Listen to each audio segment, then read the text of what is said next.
तो चलिए देखिए हमारा पहले अध्याय का अभ्यास का 1.4 का क्वेश्चन है और ये क्वेश्चन कभी कभी 2 नंबर में आ जाता है।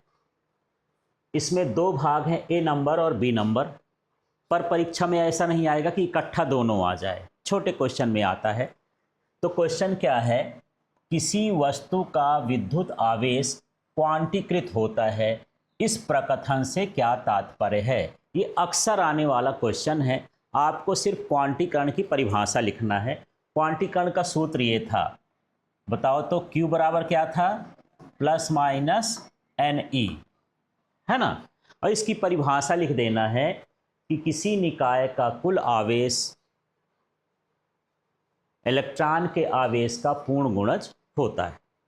क्या लिखोगे, फिर से देखो, क्या इसका नाम लो, किसी निकाय का कुल आवेश, फिर इसका नाम, ये इसका नाम इलेक्ट्रॉन के आवेश का पूर्ण गुणज होता है। और इसके बाद इस सूत्र को लिख देना है। फिर बता देना है कि यहाँ Q का मतलब क्या है, आवेश, N का मतलब 1 2 3 और E का मतलब 1.6 × 10⁻⁻19 कूलम। क्लियर हो गया, इसमें समझ में आ गया।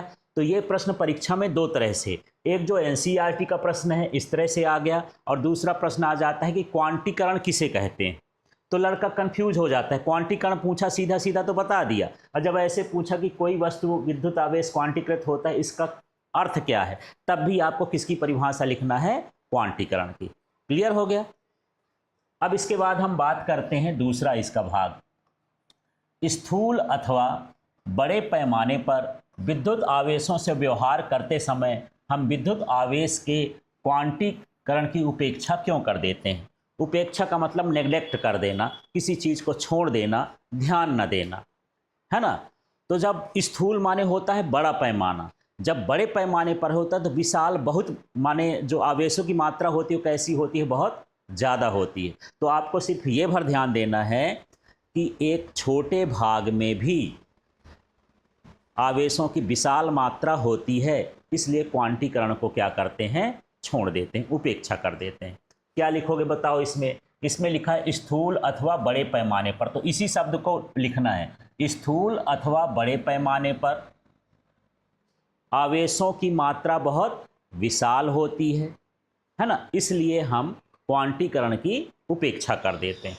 यहाँ पर लिखा है ना, व्यवहार करते समय हम विद्युत आवेश के क्वांटीकरण की उपेक्षा कैसे कर सकते हैं। तो यही है कि यहाँ पर इलेक्ट्रॉनों की या आवेशों की मात्रा कैसी होती है, बहुत अधिक होती है।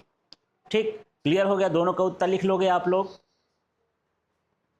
इसके बाद देखिए 1.5 वाला प्रश्न देख लेते हैं। ये थ्योरी वाले प्रश्न हैं और इसको भी समझते हैं। थोड़ा अपने से भी दिमाग लगाना, कोई मैं इसकी भाषा नहीं पढ़ रहा हूँ, इसमें क्या लिखा है आप प्रश्न देखो और जो मैं बोल रहा हूँ उसका उत्तर सुनो क्या है। जब कांच की छड़ को रेशम के टुकड़े से रगड़ते हैं तो दोनों पर आवेश आ जाता है। इसी प्रकार की परिघटना वस्तुओं के अन्य युग्मों के साथ भी किया जाता है। स्पष्ट कीजिए कि यह प्रेक्षण आवेश संरक्षण नियम से किस प्रकार सामंजस्य रखता है। ठीक है, तो आपको सिंपल सा है, इस एक्शन को देखना, इसी से भाषा बनाना है। देखो, जब हम कांच को, है ना, ये कांच है और हम किससे रगड़ रहे हैं, थोड़ा सा इसको मान लेता हूँ, यहाँ पर ये क्या कहला गया, मान लो रेशम। तो यही शब्द बनाना है कि जब कांच की छड़ को रेशम से रगड़ते हैं, है ना, तो कांच में धनावेश आता है। कांच में क्या आता है, धनावेश, और उतनी ही मात्रा में रेशम में क्या आ जाता है, ऋणावेश आ जाता है। ठीक है, लेकिन इनका कुल आवेश क्या हो जाता है, शून्य हो जाता है।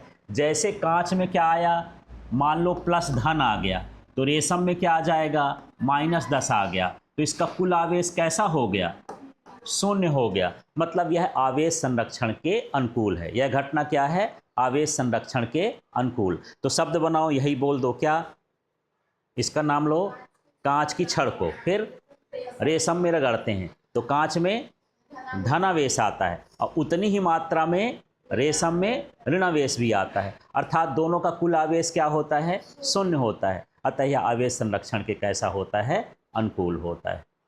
ठीक है, तो इस तरह से आपको 1.5 वाला प्रश्न करना है।